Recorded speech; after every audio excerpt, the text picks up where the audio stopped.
So hello and welcome our dear students. आज हम लोग केमिस्ट्री की नेक्स्ट क्लास देखते हैं, जो कि आज हमको क्या पढ़ना है, क्वथनांक में उन्नयन। क्या पढ़ना है? क्वथनांक में उन्नयन।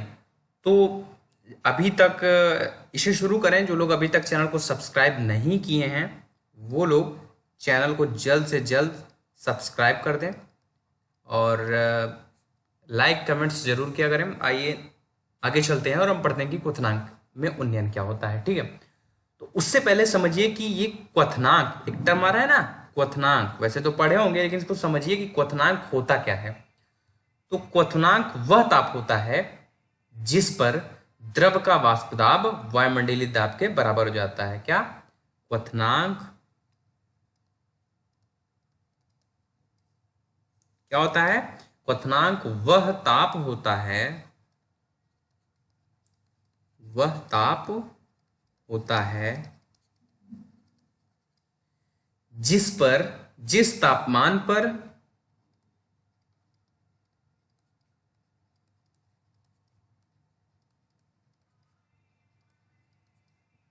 जिस तापमान पर क्या होता है, द्रव का वाष्प दाब वायुमंडलीय दाब के बराबर हो जाता है। द्रव का वाष्प दाब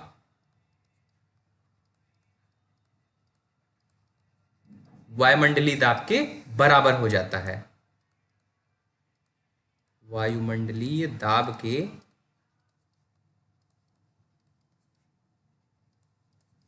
बराबर हो जाता है।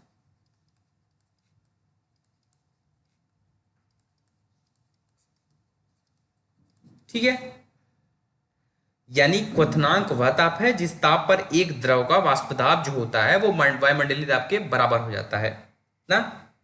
तो ध्यान दीजिए कि मान लीजिए ये एक वायुमंडलीय दाब का लेवल दिया गया है, जैसे कि ये एक क्या दिया गया है, वायुमंडलीय दाब का लेवल दिया गया है।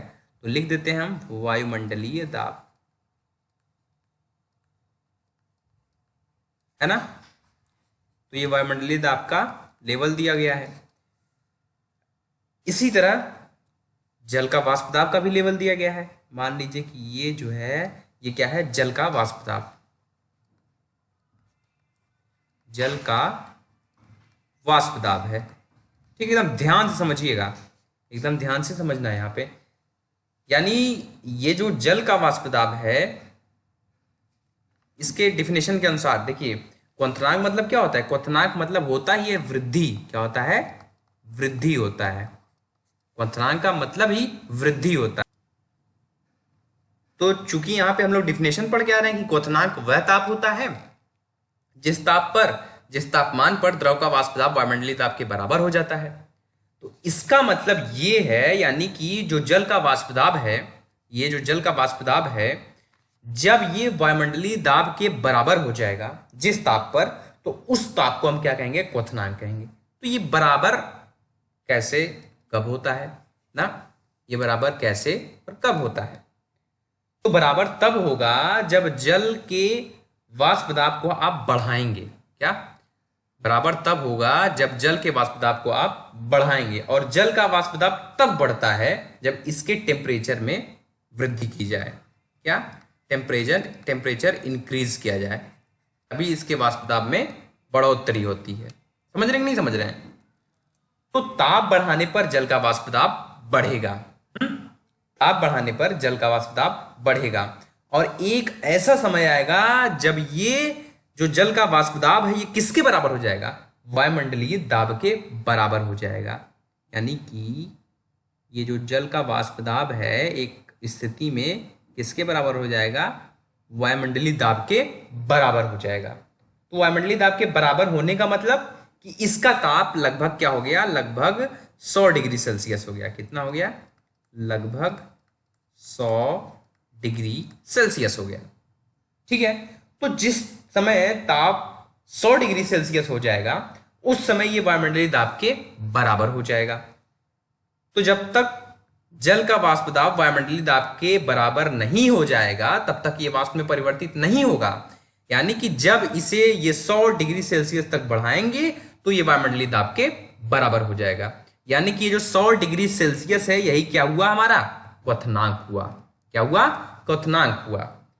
तो अब मान लीजिए कि ये जो क्वथनांक है, क्वथनांक शुद्ध द्रव, ये जो जल है इसका क्वथनांक है, मान लीजिए ये टी बी, इसको हम किससे प्रदर्शित कर दे रहे हैं, टी बी नॉट से ना। मान लीजिए कि यहाँ पे ये जो टी बी नॉट है, टी बी नॉट, ये क्या है, शुद्ध द्रव का क्वथनांक है। क्या है, शुद्ध द्रव का क्वथनांक है, शुद्ध द्रव का क्वथनांक है। ठीक है, अब ध्यान दीजिए, यहां केवल जल का वाष्प दाब दिया गया है ना, यानी कि द्रव, जल का वाष्प दाब यानी कि किसका दिया गया है, द्रव का, और द्रव यानी कि किसका, विलायक का ना। किसका वाष्प दाब दिया गया है, विलायक का वाष्प दाब दिया गया है।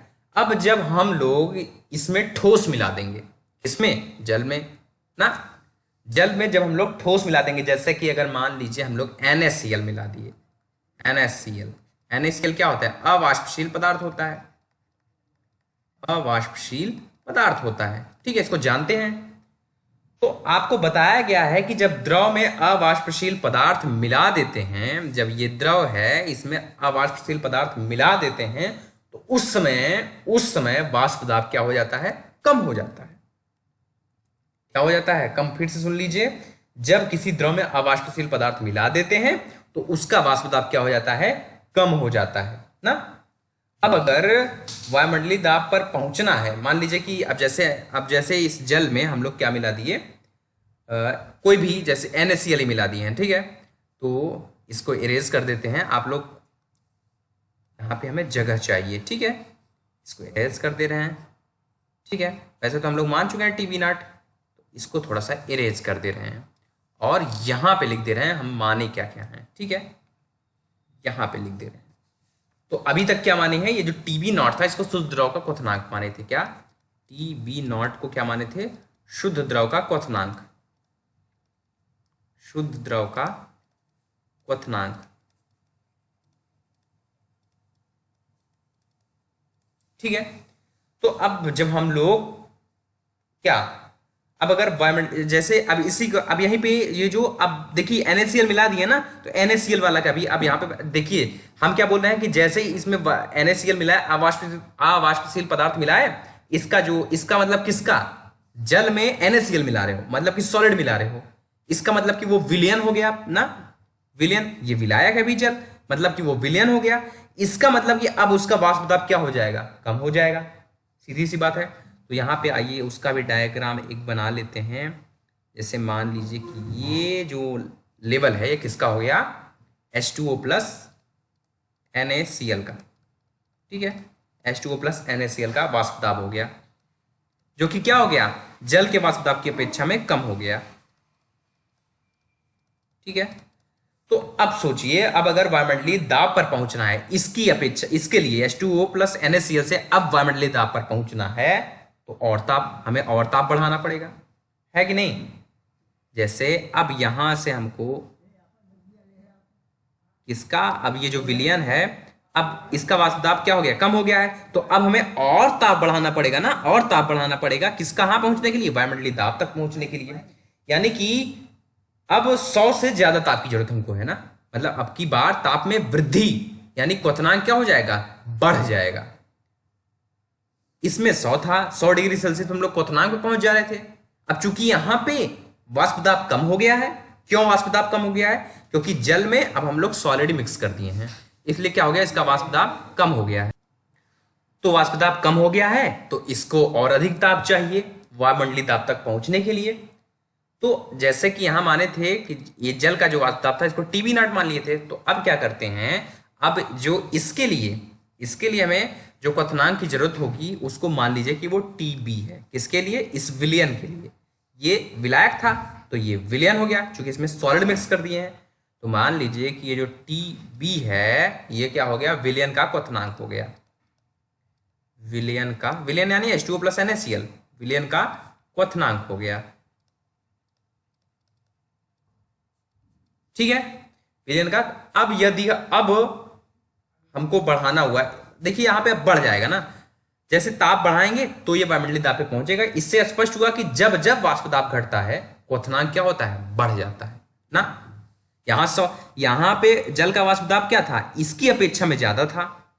अब यहाँ पे जल का वाष्प दाब कम हो गया H2O प्लस NaCl के लिए, तो देखिए यहाँ पे क्वथनांक भी बढ़ गया है। इससे स्पष्ट हो रहा है कि जब वाष्प दाब घटता है तो क्या होता है, क्वथनांक बढ़ जाता है। तो यहां से हम ऐसे एक टर्म लिख सकते हैं, मान लीजिए यहां लिख दे रहे हैं, क्या लिख सकते हैं कि ये जो TB है it is greater than TB not, यानी कि ये जो विलयन का क्वथनांक है ये किससे ज्यादा होगा, शुद्ध द्रव के क्वथनांक से, यानी कि विलायक के क्वथनांक से।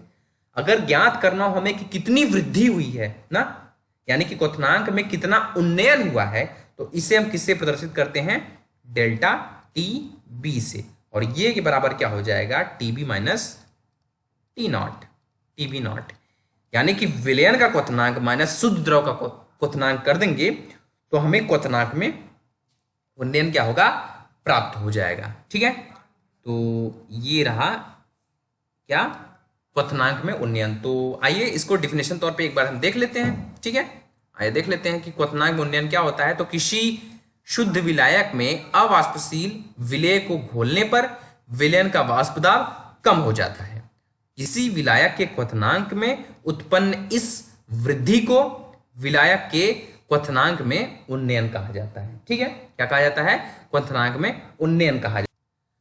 और एक बात आप लोग जानते हैं कि किसी भी विलयन में विलेय को कितना मिलाया गया है, किसी भी विलयन में विलेय को कितना मिलाया गया है, इसके लिए हम लोगों ने सांद्रता का एक पद पढ़ा था। क्या पढ़ा था, मोललता। क्या पढ़ा था, मोललता। ठीक है, ये सांद्रता का हम लोग पद पढ़े थे। तो इससे, इस मोललता से क्या समझते हैं, समझ सकते हैं कि यानी कि किसी भी विलयन में कितना विलेय मिलाया गया है, इसी मोललता से हम लोग जानते हैं। तो इसके लिए मोललता, अब यानी कि ये जो है क्वथनांक जो है ये किस पर निर्भर करता है, मोललता पर निर्भर करता है। किस पर निर्भर करता है, मोललता पर निर्भर करता है। ठीक है, क्योंकि मोललता विलयन में कितना विलेय मिला हुआ है वो बताती है। अब विलेय ठोस ज्यादा है यहाँ पे ना, मतलब कि विलेय मतलब ठोस जो मिला हुआ है। अगर ये जो है विलेय, इसमें वाष्प दाब इस ठोस का अगर कम हो गया तो क्वथनांक क्या हो जाएगा, अधिक हो जाएगा ना। अगर इस ठोस का वाष्प दाब कम हो जाए तो क्वथनांक क्या हो जाएगा, अधिक हो जाएगा। तो आप लोग शुरू से जानते हैं कि प्रोपोर्शनल का मार्क हटाने के लिए एक हम लोग कांस्टेंट का प्रयोग करते हैं ना। तो आइए यहाँ पे KB का हम लोग प्रयोग कर दिए, तो KB इंटू एम हो जाएगा, जहां पे ये KB जो है ये क्या है, KB इक्वल टू क्या है, मोलल उन्नयन स्थिरांक है। क्या है, मोलल उन्नयन स्थिरांक है, उन्नयन स्थिरांक है। ठीक है,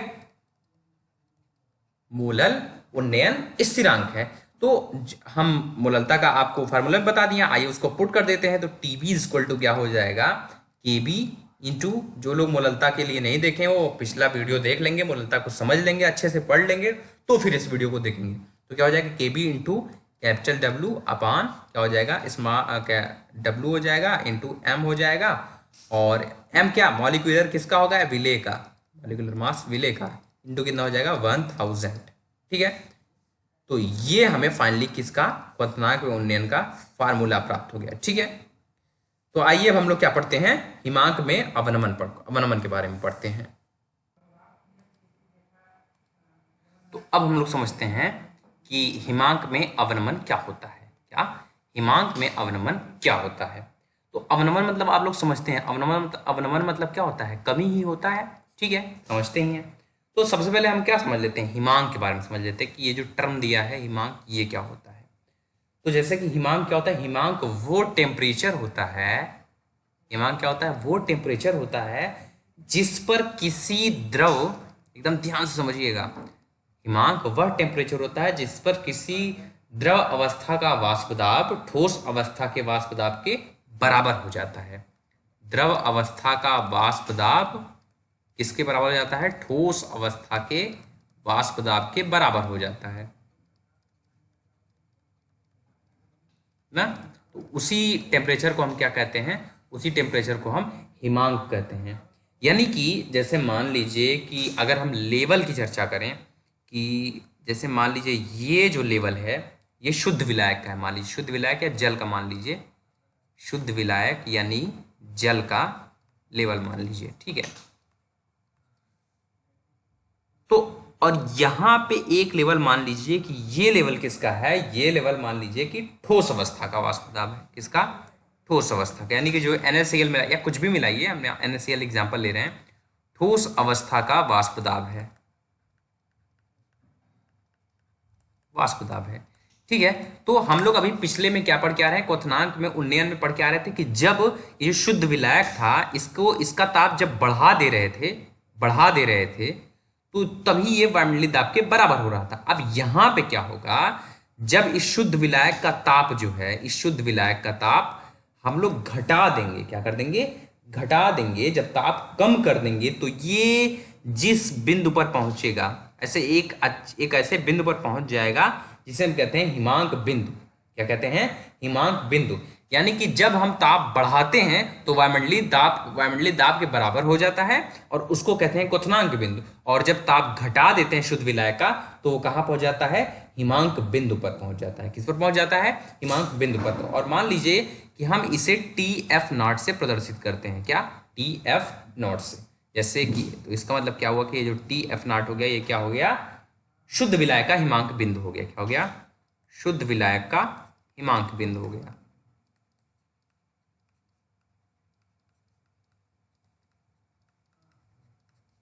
हिमांक बिंदु हो गया। ठीक है, क्या हो गया? शुद्ध विलायक का हिमांक बिंदु। अब देखिए, चूंकि ये शुद्ध विलायक है, ठीक है, इसमें हमने क्या काम किया, इसमें हमने कोई सॉलिड मिला दिया। ठीक है, क्या मिला दिया? सॉलिड मिला दिया। तो जैसे मान लीजिए कि कोई भी सॉलिड, जैसे NaCl ही मिला दिए, तो क्या हो गया, H2O प्लस NaCl हो गया। क्या हो गया? H2O प्लस NaCl हो गया। ठीक है, तो जब H2O में NaCl मिला दिए तो अब ये विलयन हो गया। और हम आपको बताया था कि जब किसी द्रव में कोई अवाष्पशील पदार्थ मिलाओ तो उसका वाष्प दाब क्या हो जाता है, कम हो जाता है। पिछले वीडियो में बता के आए थे। तो यहाँ पे भी क्या होगा, H2O प्लस NaCl का वाष्प दाब इसकी शुद्ध विलायक की अपेक्षा में क्या हो जाएगा, कम हो जाएगा। तो अब यहाँ पे, वहां पे क्या हो रहा था, तब अब इसको और ताप देना पड़ता था वायुमंडलीय ताप के बराबर करने के लिए, लेकिन यहाँ पे अब सरलता हो जाएगी ना, ठोस अवस्था के वाष्प दाब के बराबर करने के लिए इसको क्या करना पड़ेगा, अब ताप और ज्यादा कम करना पड़ेगा। यहाँ पे अब ज्यादा नहीं करना पड़ेगा, अब यहाँ पे कम करना पड़ेगा। तो इसकी अपेक्षा में, किसकी अपेक्षा में, इस शुद्ध विलायक की अपेक्षा में, देखिए यहाँ पे ज्यादा नीचे आ रहे हैं, यहाँ कम। तो यहाँ H2O प्लस NaCl के केस में कम ताप और ज्यादा यहाँ पे कम करना पड़ जाएगा हमको ना। तो मान लीजिए कि इसको हम किससे प्रदर्शित कर रहे हैं, TF। इसका मतलब ये जो TF है, ये क्या हो गया, TF है, ध्यान दीजिएगा, TF, ये क्या है, ये हमारा विलयन का हिमांक बिंदु है, विलयन का हिमांक बिंदु है, हिमांक बिंदु है। तो देखिए, दिख ही रहा है कि क्या, TF जो है, TF यहां पे कम है और TF0 क्या है, ज्यादा है ना। क्या है, जैसे यहीं पे ऐसे लिख लीजिए, यहां पे देख रहे हैं आप TF और TF0 में अगर तुलना कीजिए तो TF0 आपको ज्यादा दिख रहा है यहाँ ना, यहाँ पे ज्यादा दिख रहा है, तो ये बड़ा हुआ है। इसका मतलब क्या, वो समझ रहे हैं, TF0 क्या है, शुद्ध विलायक का हिमांक बिंदु है, सॉरी TF क्या है, विलयन का हिमांक बिंदु, यानी कि विलयन का हिमांक बिंदु शुद्ध विलायक के हिमांक बिंदु से क्या होगा, कम होगा ना। तो अगर कितना कम हो रहा है, अगर इसकी गणना हमें करनी हो तो इसको प्रदर्शित किससे करते हैं, डेल्टा TF से प्रदर्शित करते हैं। किससे, डेल्टा TF से प्रदर्शित करते हैं।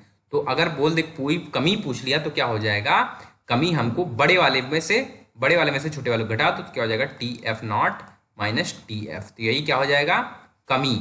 और जब ये कमी हो गई तो इसी को हम लोग क्या कह देंगे, हिमांक में अवनमन कह देंगे। क्या देंगे, क्या कह देंगे, हिमांक में अवनमन। तो आइए डिफिनेशन देख लेते हैं। तो कह रहा है कि किसी द्रव का हिमांक वह तापमान है, अभी हिमांक की बात हो रही है, जिस पर द्रव अवस्था का वाष्प दाब ठोस अवस्था के वाष्प दाब के बराबर होता है।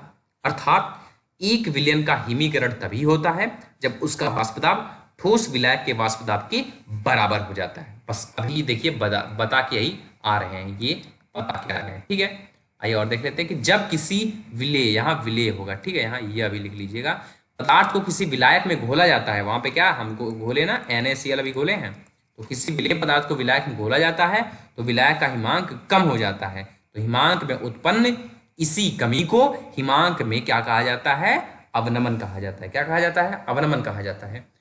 तो कितना विलेय जो है विविलायक में कितना विलेय मिला हुआ है, इसको हम अभी बता के आ रहे हैं।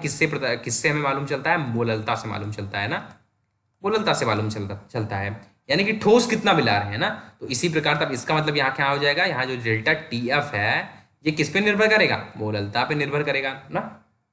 अब जानते हैं कि प्रोपोर्शनल का साइन हटाने के लिए किसका प्रयोग, एक कांस्टेंट का प्रयोग करते हैं। तो यहाँ पे मान लीजिए के एफ का प्रयोग कर दिए, इनटू क्या हो जाएगा? एम हो जाएगा। ठीक है, के एफ का प्रयोग कर दिए। तो अब मोललता का यहाँ पे हम लोग फार्मूला पुट कर देते हैं। ठीक है, और देखिए ये जो के एफ है इसको क्या कहते हैं पता है? ये जो के एफ है इसको कहते हैं हिमांक अवनमन स्थिरांक, हिमांक अवनमन स्थिरांक, अवनमन स्थिरांक, या इसको क्या और के नाम से मोलल अवनमन स्थिरांक कहते हैं। क्या कहते हैं? मोलल अवनमन स्थिरांक। ठीक है, कभी कभी पूछ लेता है मोलल अवनमन स्थिरांक किसे कहते हैं। तो मोलल अवनमन स्थिरांक किसे कहते हैं? तो किसी विलेय के, यहाँ लिख दे रहे हैं, ध्यान दीजिएगा, आप नोट्स में लिख लीजिएगा, कभी कभी पूछ लेता है तो लिख लीजिए कि किसी विलेय के एक मोल को विलयन के, क्या किसी विलेय के एक मोल को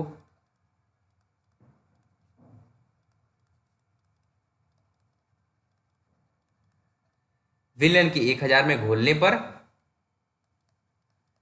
विलयन के 1000 में घोलने पर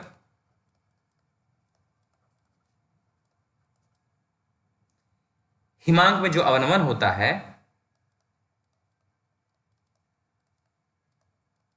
जो अवनमन होता है